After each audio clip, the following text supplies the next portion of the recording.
Welcome to SMA's Global Town Hall number 6 and our 155th consecutive Town Hall meeting. I'm Pete Weitzner, professor of journalism at Chapman University here in Orange County and longtime business journalist here as well. It's my privilege to be hosting this 6th Global Town Hall right here in Irvine from the studios at SMA headquarters.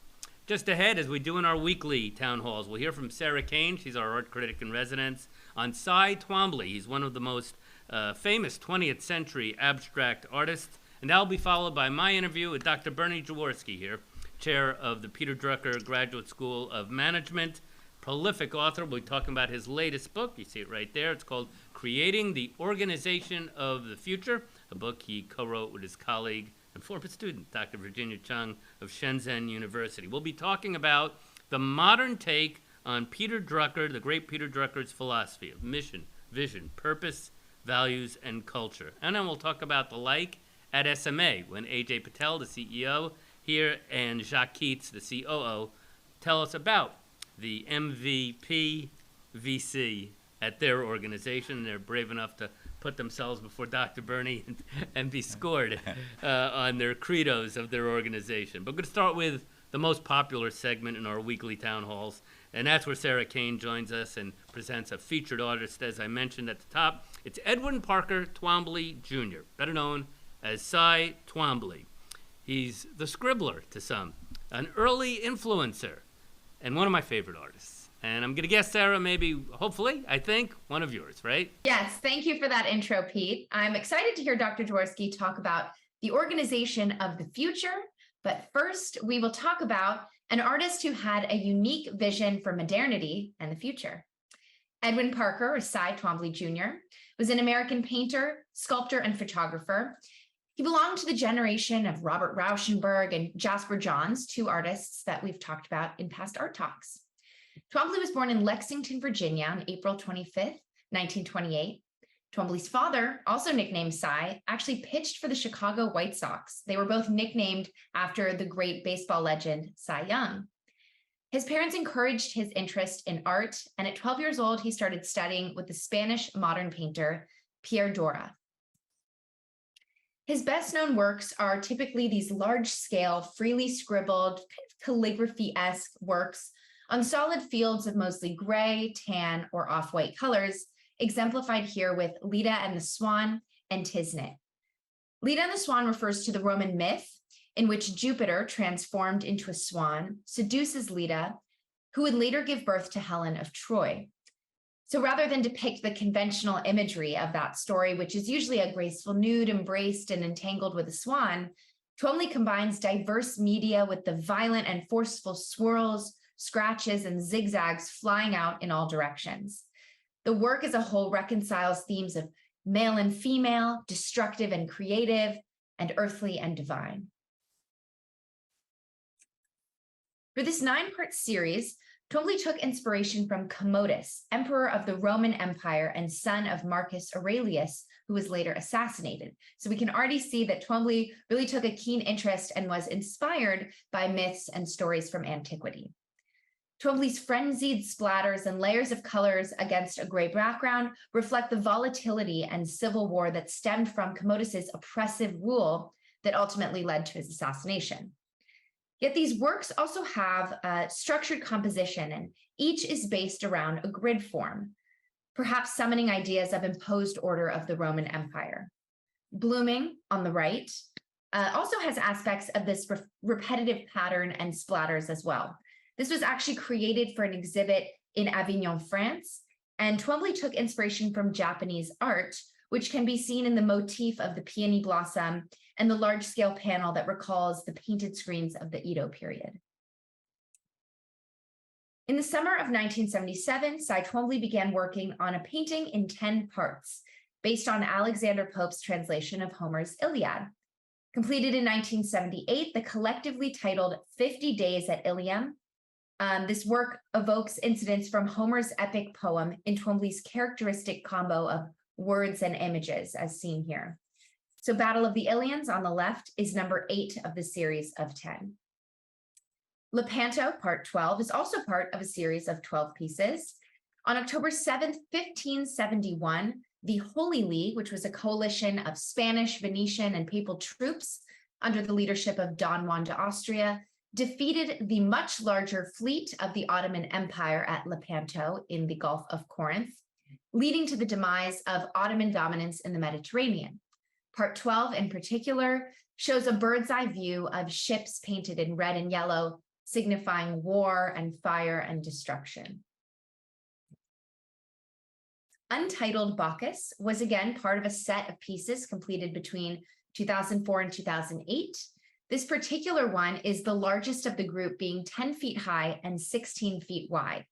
This massive piece was executed using a pole, which was attached to a brush that was drenched in this rich vermilion paint, and its bright red spirals seemed to both climb and fall.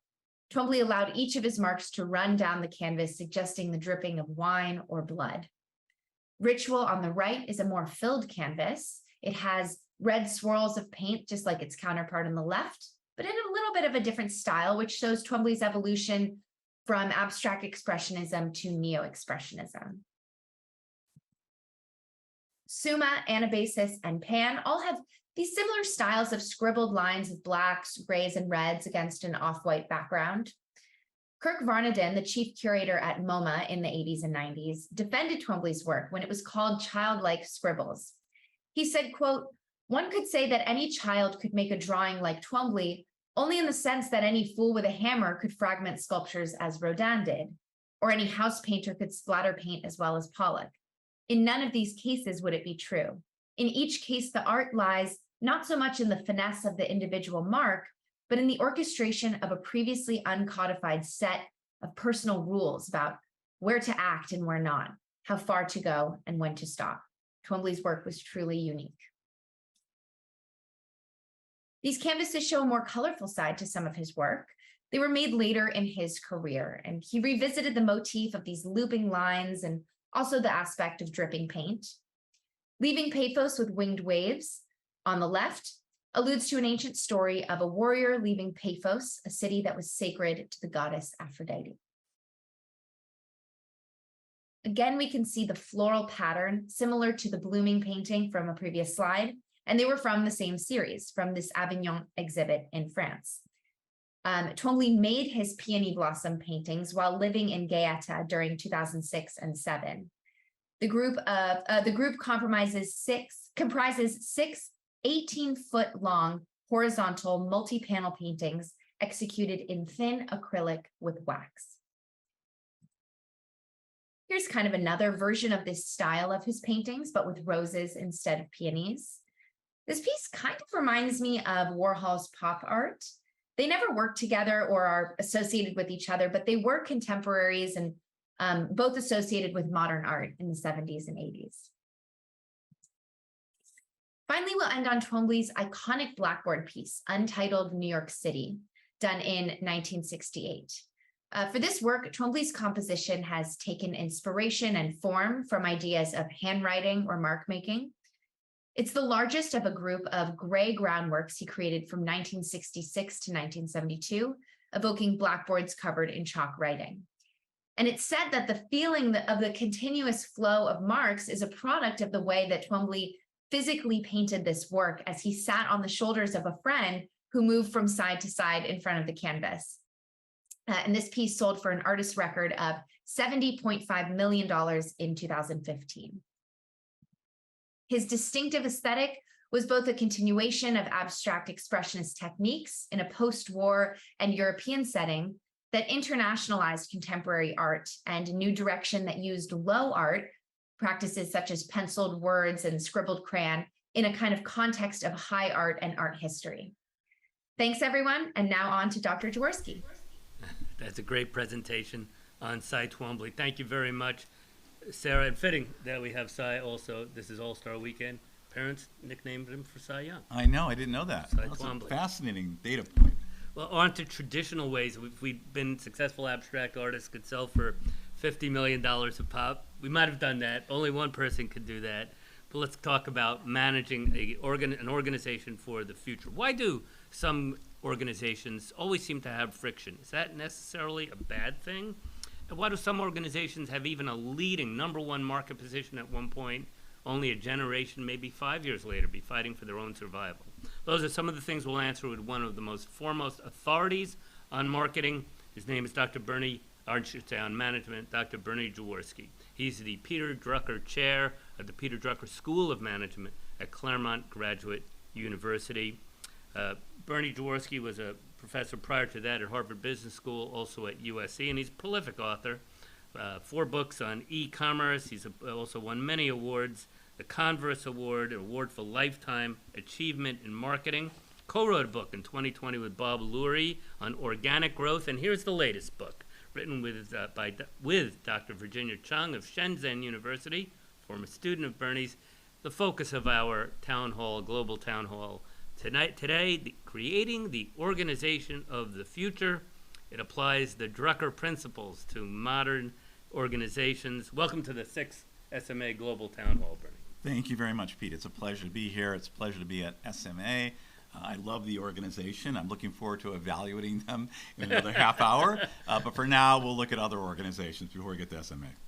Well, and congratulations on the book. We're going to get to the book in just a second, but first, a comment maybe for the uninitiated. Peter Drucker is this mythical figure. He's what you might say Milton Friedman to economists, Peter Yes. Drucker to management. You're a Drucker acolyte. You teach a course at Claremont in Druckerism. What is it? So he wrote 37 books, so I'm going to summarize these in about 2 minutes. The basic idea is that his core idea was that he wants organizations to contribute to society. Organizations have a moral and ethical responsibility to help society function. Their very first responsibility of management is to deliver economic performance, but economic performance is simply one thing that the organization does. It also spends time developing and growing its people to allow them to live the promise of the society they live in, and they also contribute and should contribute to the overall functioning of society. Those are 2 core principles: helping people develop and helping society function, that form the basis, the foundation for a lot of his work. And to do that, a company should have, ideally, 5 guideposts, right? 5 credos. We see them there on this graphic with your book on the right. Yes. 3 of them pertain to how they'd like to be seen by the world, by their customers, right? Their mission, their vision, their purpose. 2 are how internally they're going to make the top 3 happen, right? Their values and their culture. I think, Pete, you should deliver the book. I think you basically have done a very tight summary here. Well, you've got a big schedule, and I'll bring the book out so I can pinch it. So the reason we wrote the book was, number one is, if you just want to compete in one time period and just compete in the present, don't read the book. But if you want to be around for 20, 30, 40 years, you've got to be able to think about, how do I balance managing the present and managing the future? The second thing is, great mission, vision, and purpose motivate employees. They drive employees. I want to be part of this organization to achieve this purpose. And third is, Drucker believes that if everybody wants to contribute in the best possible way to leverage the best possible strengths of individuals, they have to align themselves with the overall mission. And so the best way, the most efficient way, the most effective way to get employee alignment is to have them take responsibility for aligning their role to the overall mission, which means we have to have a very clear mission for that to happen. One sentence, as we'll hear. And you mentioned companies that you want to be around for the future, for the next generation, not just succeed currently. There's famous examples of companies that didn't do that. You talk about them: Kodak, Nokia, BlackBerry, and other companies that were able to reinvent themselves, like Microsoft. The book replete with examples, which we're going to bring to you as we start with the first of the 5 tentpoles, and that's the mission statement. Bernie, take us through the components of what you feel is a 10, is a home run on a mission statement. All right. So mission statement answers the basic question of, what business are we in? There are many, many definitions of mission statements, and I'll make people aware of that. But from our perspective, it's a very Drucker perspective. So what business are we in? The important point is point number 1 here.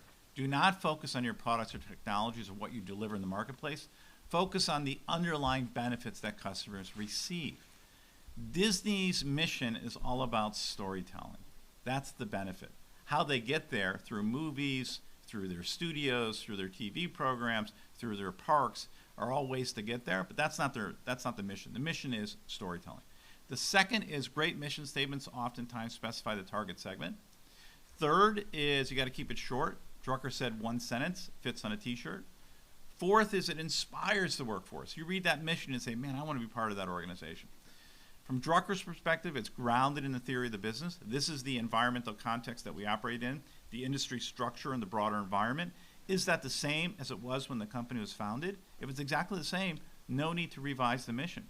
But if that's changed, which in many cases it does, you have to revise the mission.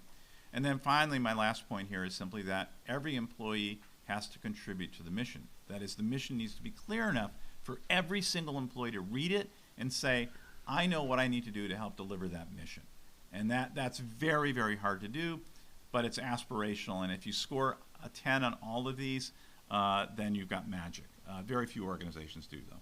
And as I mentioned, you talked to and visited a lot of companies, the bigger companies, maybe the companies that can't have the wherewithal to put these 5 in place and do them properly, market them to their employees, to the society at large. Yep. So let's start with a big company, one of the biggest biotech companies, a good example of a mission statement, and that's Thousand Oaks-based Amgen. It's almost a $30 billion company. You know their drugs, cures for leukemia, cholesterol. What do you like about Amgen's mission statement? So we can see on the slide, Amgen's mission statement is noted in the upper left here. It strives to serve patients by transforming the promise of science and biotechnology into therapies that offer the power to restore health and save lives. I like a lot of what's in this mission statement.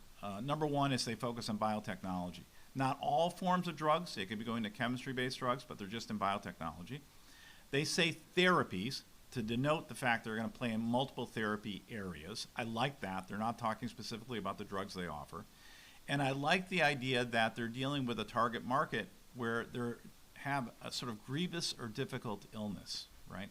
They're restoring health and they're saving lives. So that's where the target market kind of comes into play. And then finally, the business they're in is restoring health and saving lives. It could be done with other therapies, but in their case, the issue is not they're over-constraining themselves by the drugs they offer.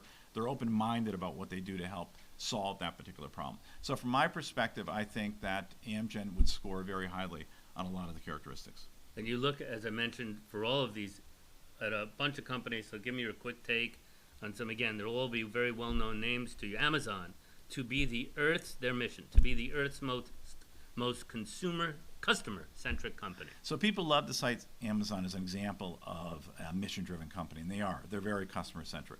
My problem with their mission statement is that I'm not sure that it actually does a very good job of actually articulating the nature of what they offer in the marketplace. Like, what is the core benefit? Is the core benefit customer centricity? Is the core benefit getting products and services delivered in a way you want, timely, efficient, and so forth? So I think there's a lack of precision here with respect to customer centricity. On the other hand, the critiques of what I just said could argue, well, it's broad enough to cover Amazon Web Services as well as their customer-facing business, right? So they have a challenge in crafting it. From my perspective, it's a little too imprecise. It could relate to many different companies, as an example, right? You could say a lot of companies want to be customer-centric, right? Now, they're saying they want to be the best in the world, so in some sense, they're kind of moving into vision about what the outcome looks like. But that stated, I feel like it's a bit imprecise. Nike's one of the top brands, most well-known brands in the world, Yeah. to bring inspiration and innovation to every athlete in the world. I love that one. Every athlete, I believe every person is an athlete, and I like the idea that that's the focus. I like the idea they're inspiring people, and that's what they're trying to do. They don't talk about their offerings, their products and technology, right? And they talk about their target market, athletes. Now, athletes is incredibly broadly defined, so it gives them a massive runway to play with, which I like a lot. And lastly, Tesla, which has as its mission to accelerate the world's transition to sustainable energy. That's Tesla. Yeah, well, what's interesting, that covers batteries, that covers technology, that covers space exploration, that covers what they're doing with their automotives, it covers their moves into other types of vehicles. That's all good. I feel like it's a bit broad. I feel like it's so broad that it doesn't really, I can't, if I'm an assembly worker working on the line in the factory on the automotive, I'm going to have trouble maybe aligning myself with that mission statement. So from an alignment perspective, I don't think it gets us there. But I like where they're going, right? I think it needs a little bit of work. We just got to find time in Mr. Musk's day between the space company and Twitter that he could refine the mission statement. Yeah. On to vision statement. And this, Bernie, take us through the vision statement. But as you mentioned in general, the vision statement. We've accomplished our mission. Now what does the world look like? Because we're hitting on all cylinders. Yeah. Right? So here's the deal. You specify what business we're in, right? We're in the business of storytelling. What would that look like for Disney in 5 to 7 years? What is the actual outcome of their storytelling mission?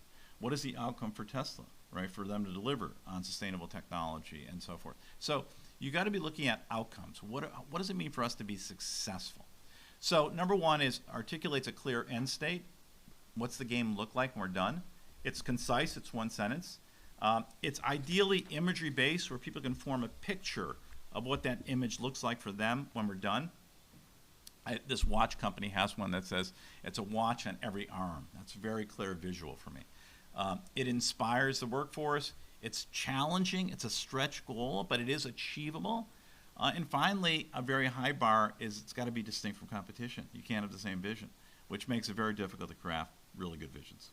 Sure. I mean, should it mention that? So for Disney, you never mention the competition, but it should say will be the preeminent storytelling. I think from a vision perspective, I think the idea of the world's best storyteller, I think would be a really nice way to say it. That makes it really clear as to what they're trying to do. Certainly aspirational. I think it's aspirational, people. right. And everybody tells stories, so it doesn't just have to be a media company. We'll tell them better. A lot of people, someone writing fiction could be telling a story, right? But the world's best storyteller, that's a profound way to think about it. Yeah. Again, your quick take on a few others, familiar names. Marriott, to be the world's favorite travel company. I kind of like that.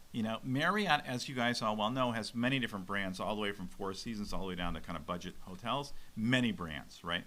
But within that strata, they want to be seen as the best or the favorite, the chosen one, right? Which implies a certain level of sort of market share, I would think, right? In terms of what revenue and what kind of ownership they have of those various segments. So it's broad enough to cover all of the properties, and it's specific enough where favorite means they're the winner, right? Within all the categories they're playing with. So I kind of like Marriott's vision statement. Warby Parker's kind of a newer company, especially compared to all the many that you looked at. Last generation, I believe. We believe that buying glasses should be easy and fun. It should leave you happy, good looking, with money in your pocket. We believe everyone has a right to see. So the beauty of that vision statement simplicity is simplicity. I mean, I could almost repeat it verbatim based on what you just said. Money in the pocket, right? Okay, I can see what that visualize imagery, money in the pocket, right? Everybody feels they're looking good. Hey, I'm looking good, right? And so they have an impact over. So the point is, it's clean, it's crisp, it's easy to understand, it's powerful, it's inspirational. I like where it's going. The only small caveat I ding it on is I think it's 4 sentences, if I have it correctly, and so that's a little bit long. Now, on the other hand, it's an issue of memorability because I have to align myself with that vision. And if I can remember those 4 statements, it's still going to be a good vision, even though it violated my first principle of simplicity. Now, is it possible to get it down to 1 sentence? Maybe. Sure. But I think it's definitely in the ballpark. We can take out the we believes. We can take out the we established it at the top. Yeah. Finally, I think maybe still the largest industrial company in the world, and that's Toyota. We will lead the future mobility society, enriching lives around the world with the safest and most responsible ways of moving people. I love this one. So for the last 30 years, we've looked at Ford, we've looked at General Motors, looked at Toyota, and said they're all in the business of transportation. Everybody said that. We're in the transportation business, right? And so they weren't in the automotive business. That's the car. That's the vehicle, right? They're in the transportation business, right? It's a higher order issue.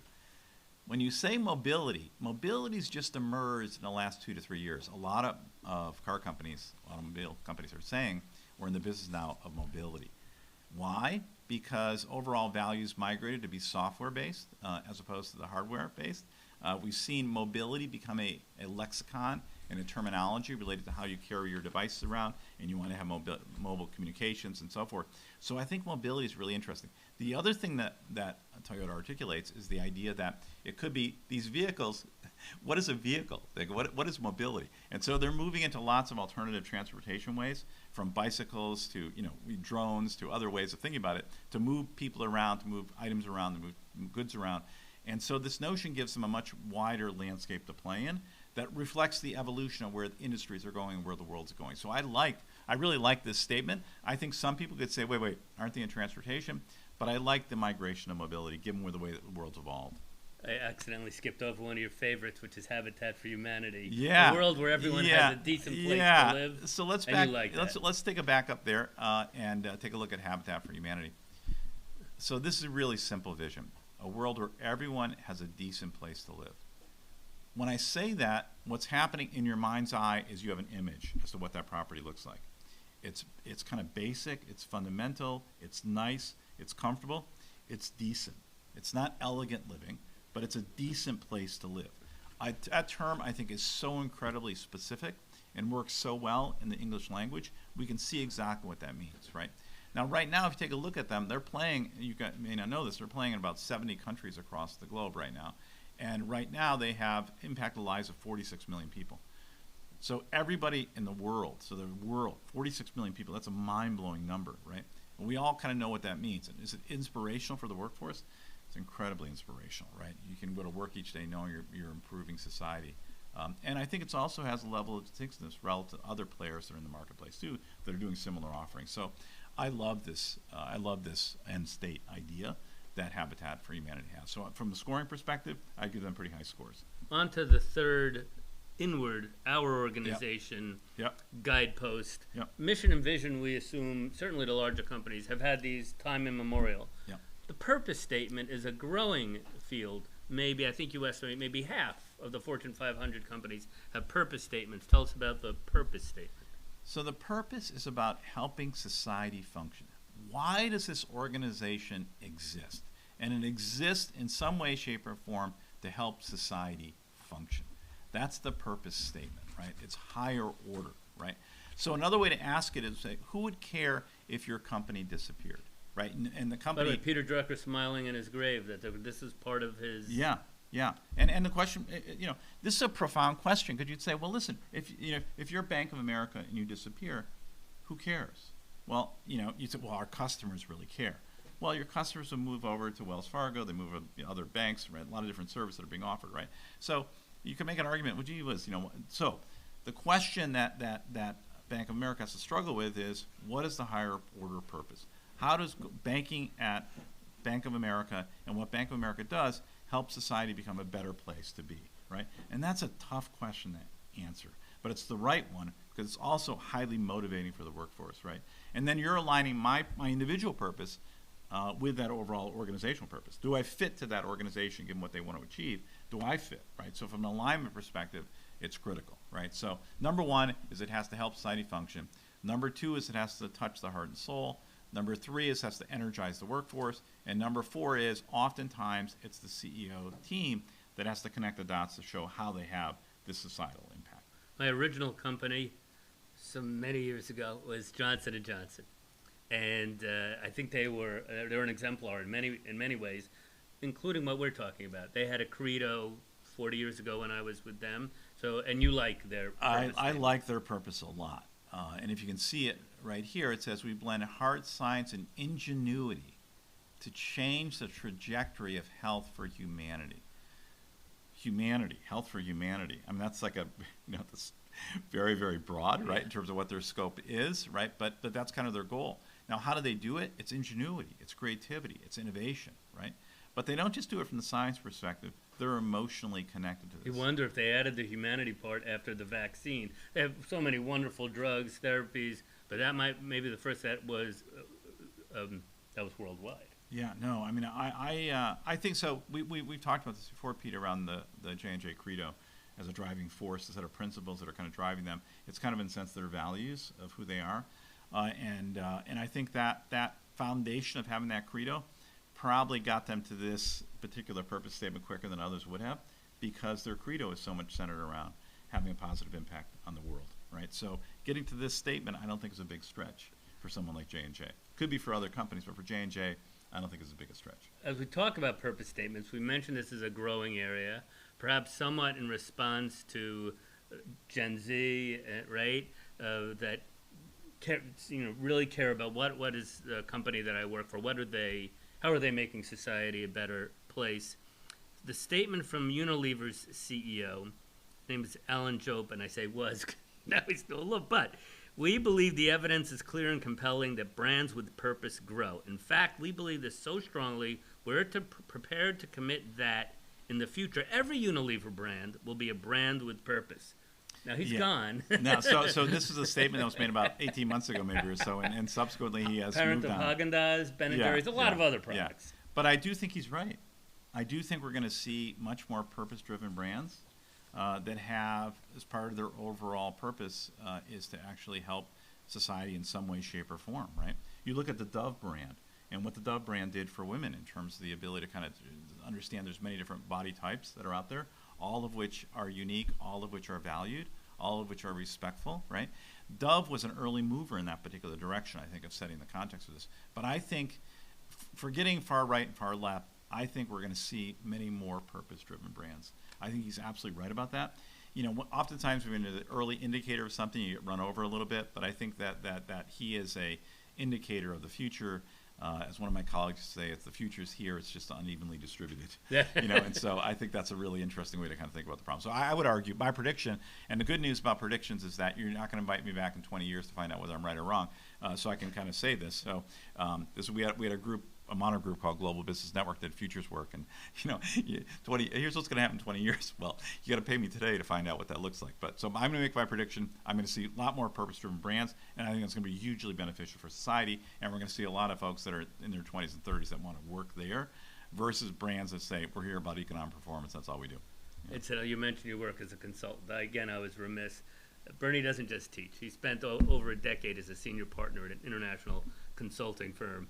For going to the ivory tower and all the rest. Some quick examples.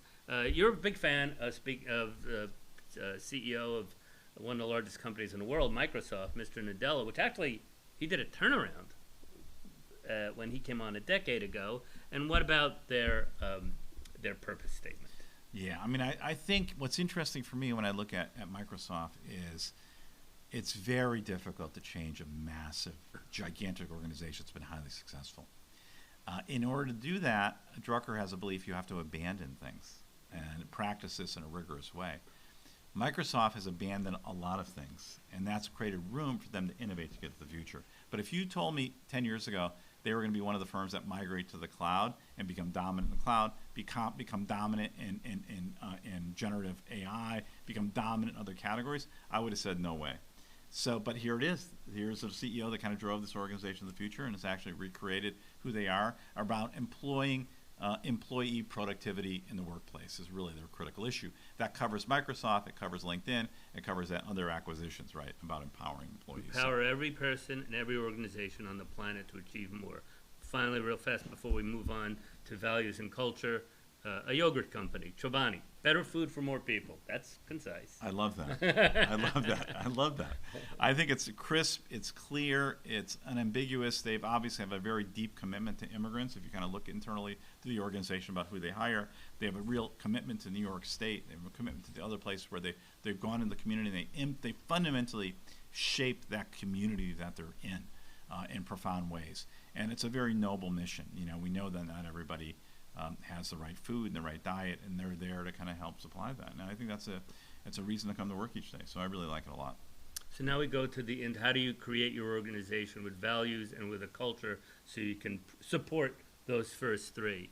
So take us through what a good values statement. Yeah, so like. To your point that you stated about 25 minutes ago, you said, listen, hey, these first three, mission, vision, purpose, are external. The results are in the marketplace. The results of what we do is by the impact we have on the stakeholders in the marketplace. So the results are out there. In the case of values and culture, you're now turning internally. Now, to be very, very clear, culture has many parts to it, one of which is values. So values is a component part of culture. So I want to make people aware of the fact that when we get to culture, we're going to look at many things. Values being one element, but there's a lot of other elements of culture, which we'll get to. But for now, I wanted to highlight values because values are such a critical part of organizational life these days. And organizations spend a lot of time thinking about what their values are going to be and to make sure that individuals understand their values and they're aligned with those values. So lots of people kind of define values. We define values as the important boundaries on how we ideally operate. I say this ideally because the values are out there as a litmus test to allow us to figure out, are we aligning ourselves with those values? Now, some values are ones that are really obvious. We want to be customer-centered, we want teamwork, we want integrity, right? They're must-have values. But others are firm-specific and allow you to get a feel for what that culture of that organization looks like. So very, very quickly, number one is must be meaningful to the troops, to the workforce. They have to kind of get it and mean something to them. The workforce can understand it in crisp and clean ways. Oftentimes you see a mixture when you see 7 or 8 values of an organization. 3 or 4 of them are kind of must-have. Difficult to argue against them, but 2 or 3 of them can be company-specific. I don't know if you don't make it, it shouldn't be the 10 Commandments. It shouldn't be perfect behavior. Not at all. I mean, it's difficult to achieve that, right? Right. But it's very aspirational, and firms should have good conversations around when is it appropriate to violate the values, right? I mean, these are different, interesting conversations to have. And then finally, specific, and you should be able to tie. The reason you have these values versus those values is these are going to help drive the organization to the future, right? So the values need to be customized to that strategy of that organization, aligned with that mission. These are very difficult to achieve, rather than values in general. No, values specific to this particular firm. As one of your exemplars, perhaps surprisingly, you picked an investment firm. Yeah. I say perhaps surprisingly, maybe the time-honored, to make money, money for their clients. Might not be the most value-centric of businesses, but you like Edward Jones. Got about $2 trillion under management, long-time Missouri-based firm. What do you like about their values? So I've had the good fortune of spending time doing executive education with Edward Jones over the last 8 or 9 years. So I have perhaps more insight than others. And the reason I say that is because lots of times I will poke them when I have 30 or 40 of their executives in the room, and I'll say, really, do you really always put clients first? Do you really do that? And it feels like a room is going to break out in violence. And that's going to be when I say that, right? They get angry. Get out. They get angry. They get angry with me. And so this is not something, putting client's interest first. And I was like, give me an example where you put the client's interest first and Edward Jones' interest second. Right. Right. So, any broker will tell you the inherent conflict of interest. Right. You need transactions. You need activity. Right. May not be in the best interest of the client. So these are great questions to be having. But so that's number one, is clients come first. Second is they believe in long-term investment. They have the longest, last time I knew, and I'm sure this has changed, but on average, investors would invest in a fund for 13.5 years. That's ridiculously a long time. It's probably gone down since then, but the point is it's very much long-term. They value the partnership. Lots of times I'll say to them in this executive context, what would happen if someone came and said, we're going to offer you 5x the value of the partnership? Would you sell? And invariably 90% of the room says, not going to sell, right? So they value the partnership. Ted Jones gave it to them back in the late 70s or early 80s. And they always give a toast to Edward Jones every time I'm with them in this program. Respectful legacy. Very respectful for the legacy. And then individual contributions are valued and respected. This is really, they're very, very good at that. So this is a company that lives the values. That's really the critical. You can have value statements, but if you're not living them, you're not believing them, the workforce doesn't buy them, the workforce can't state them. If you say, give me your values, and people are like, I don't know what our values are. That's a problem, right? That's a problem. So, what are the values and do they live them? Yeah. Real quick, Intel, take risks, fail fast, constructive confrontation. That's not typical. No. Intel's known for constructive confrontation. That's a very nice word of saying we're going to really argue in the room. As one CEO said, we like to play the ball, not the other people. So in the world of the European soccer, But the point being is that they are very good at trying to argue around the issue and focus on the issue. And it is a constructive. It can be a tense situation, right? In contrast to someone who says we're going to be family oriented, right? You don't want conflict. You don't want confrontation. You want to be on the same team, right? So I like that one. It's very, very specific, and it's one that's true for that particular company. Last one on values. We'll move on to culture. Oracle, one of the largest software companies in the world. They've got 10 values. Yeah. Fairness, integrity, ethics. Yeah. So the issue with me with a lot of the Oracle values are they're very generic. They can apply to any company. And so my question to Oracle would be, do we have values that there are other parts of Oracle that is not the same values as any other high-tech company? What's distinctive here? So I think my view would be Oracle needs some work on their values. By the way, I can say this because Oracle's not a client right now. Not that Oracle should be a client, but the beauty of being an academic is that you can say these things with confidence, and you're not held accountable as the advisor to the firm. So there you go. The final of the 5 commandments or tenets for creating an organization for the future. is company culture. Again, very popular Yeah. these days. Some are very well-known cultures. We'll talk about Netflix in just a second. Yeah. Very well-known culture. Yeah. But take us through what you think a good cultural statement ethos is. Yeah. So the funny thing about cultures is cultures work, or at least they've worked at a point in time. The reason a culture emerges is because somehow in society, over a period of time, people learn how to do certain things, and it's been very effective.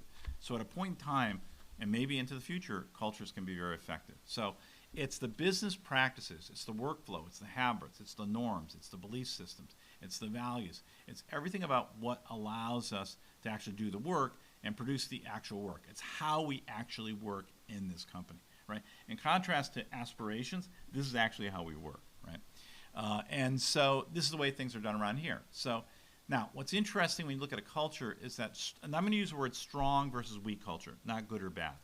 Because good or bad is a judgment. A strong culture is one where when you go into that company You pick and up you look on it. around, you feel it, you can kind of taste it, you see it, and it's not for everybody. Well, you For- mentioned as one CEO, he tells every prospective employee, this will either be the best place you've ever worked or the worst place. And you like that. I like that because it says, man, we have a very strong culture, right? Now, you may not like it, but I'll tell you, you're It'll be either the going to worst come here and place you're going for to you. love this, or you're going to be here for 2 weeks and then you're going to be out of here. So it's not for everybody. Second is it reflects how the company believes it's going to succeed, right? There's a performance aspect to culture that's there. You can connect it to specific behaviors and expectations and see them in the organizations. You can imagine what it would be like if you can kind of paint the picture of this culture. You could read their cultural statements and say, I get it. I know what that looked there. It identifies points of tension between different cultural elements, right? And sometimes you have a conflict between elements of your culture. And finally, it takes a position. We're going to be a family, not a sports team. We're going to be a sports team, not a family. It takes a position. It's not wishy-washy. So let's look at, I mentioned Netflix. Let's go right away because you like the Netflix. I don't necessarily like the Netflix culture, but you like the way they I think promote this it. is a great example of a strong culture. Right. You can argue whether it's good or bad, but it's a strong culture. In fact, when I teach the Netflix case in my class, after I get done teaching the case, about 80% of the students say I would never want to work there. And 20% of the students And would you say say, distinct from other studios and oh other yeah, Hollywood studios? very, very distinct. And also about 20% of the students say that's a perfect place for me. Right? So that's what you want. That's the type of split you want, right? Team sport, I think, is one way it's yeah. described. Now you're reading these statements. Now, by the way, I'm fully aware of the last 18 to 24 months of Netflix sets of issues with respect to revenue, with respect to people signing on with multiple accounts, with respect to the decrease in number of new subscribers. Right. I get all the issues, right? But we're using it as an example of a well-known, strong corporate culture, right? And when you read these statements, which I know you've already done that because you can't help yourself to multitask, you can say to yourself, boy, those are not for everybody. It's the exact opposite of Costco. Costco is a family-oriented culture. It's about developing people, nurturing them, giving them a career path, allowing them to kind of fully excel within that work.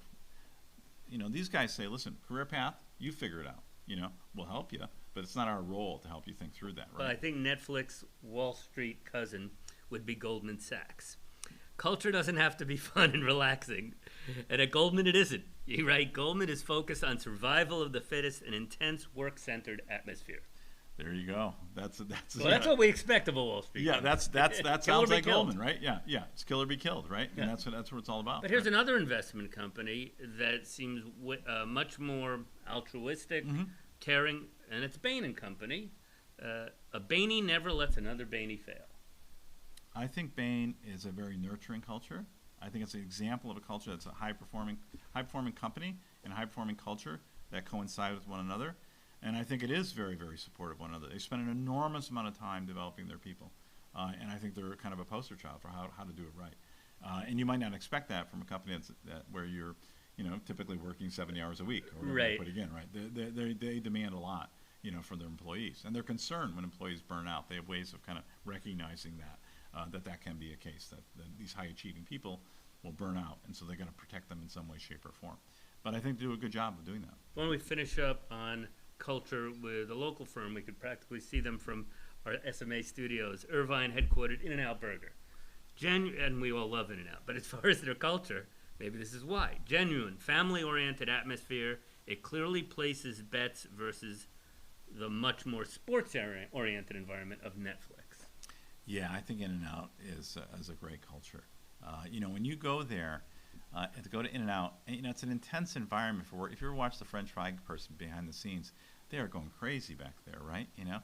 And you look at the people that are kind of servicing you when you have the very long line. You have somebody come out with the little, the pad and kind of say, okay, well, what's your order? These are very committed employees. It's actually fairly lean when you go inside that store. The idea they produce that level of volume is kind of mind-blowing. So there's some magic for those employees. The employees know they're going to be paid well. They know they're going to get benefits. They know they can move up in the hierarchy. They know they're going to be nurtured, right? So the reason why In-N-Out gets the performance of those particular individuals. So I think In-N-Out, even though they're a fast food company and may not be seen as somebody who is admirable, I think they have a culture that's very supportive. And the reason I think part of the secret sauce, not to use a food metaphor of In-N-Out, is in fact their culture. It's a true story. Over 25 years of teaching at Chapman, I have a lot of students who would work at In-N-Out, support they're going to school, and then they'd get a job in their chosen career, but keep their hours and work for years at In-N-Out, which is testament to that family that they built there. Yeah. We're going to bring along the landlords here, Ajay Patel, the CEO, and Jacque Keats, the COO, in just a few minutes. Also want to urge you to please put your questions in the chat room so we can run them by Bernie and also Jacque and Ajay. But right now, we are going to check in with Holly Golcher. She is a colleague of Bernie. She's part of the leadership team at Claremont Graduate University. Now, Holly, coming from academia, I know summer is a time to relax, but maybe not so for you these days, right? Hi there. Thank you for having me. Let me quickly share my screen here. And I know that Professor Jaworski actually stole a couple of my lines here, but I just wanted to talk a little bit about Claremont Graduate University and the Drucker School of Management. Here in Drucker, we focus solely on graduate programs, offering over 6 master's and 2 PhD programs. I know a couple employees here with SMA have done our master's and PhD programs. You'll be able to drink. So that's what you need to think about. And have really enjoyed these programs, but we do offer some graduate certificates as well. But a little bit about the Drucker difference, as Professor Jaworski was mentioning, is that our students are really not your typical business students. Our students really are focused on the Drucker philosophy, in that management is a human enterprise. They focus on purpose and performance, and our students really uphold a social responsibility and look to innovation and change within their studies. So today I just wanted to take a few minutes to provide you with a small glimpse of the programs that we offer. This is just to name a few that really are perfect for working professionals who are working full time. To start, we do have our signature Drucker MBA. It's very flexible. You can complete the program as fast or slowly as you'd like, taking classes in person, online, or hybrid. We recently had rankings from the U.S. News and World Report, ranking our MBA among the top 10 full-time and part-time MBA programs in Southern California. So we're pretty proud of that. For those not looking into MBA programs, maybe wanting a shorter program, we have our Master's in Management that really provides freedom to individuals to create a path for their professional goals. We also have our MA in Leadership program. It's for our more seasoned professionals that we designate it for. It's a hybrid program, mostly online, but we do have in-person classes one weekend per month during that program. And then lastly, we have a Master's in Finance program, which is our STEM designated hybrid program. All of these programs mentioned are AACSB accredited, which we just got our reaccreditation earlier this year. And you can complete all of these within 12 months if you wanted to. So I just wanted to highlight a few of those. Of course, just a glimpse. We have definitely more programs here at Drucker, and at CGU, we have actually over 77 master's and PhD programs. So we have something for everyone here. But lastly, I just wanted to note too, all of our applicants, when they do apply, they're considered for a department fellowship. And I've also provided an application fee waiver code for you here today. If you are looking to join us this fall. I'd also like to invite you. We're having our annual summer social event happening this Saturday here in Claremont, California. It's a free event. You're welcome to register yourself and a guest. It's going to be an excellent time to meet other admitted and prospective students and their guests. Here is our information, and thank you for your time today.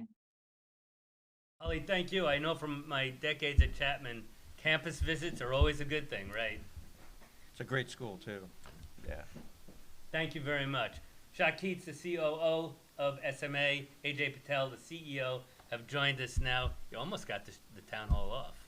Till now, Almost. you're in the bullseye. Almost. We've got, before we get to your mission, vision, purpose, culture, and values here at SMA, I have a couple of questions run by both Bernie and the boys here. Drucker said, culture eats strategy for breakfast. Do you agree with this statement?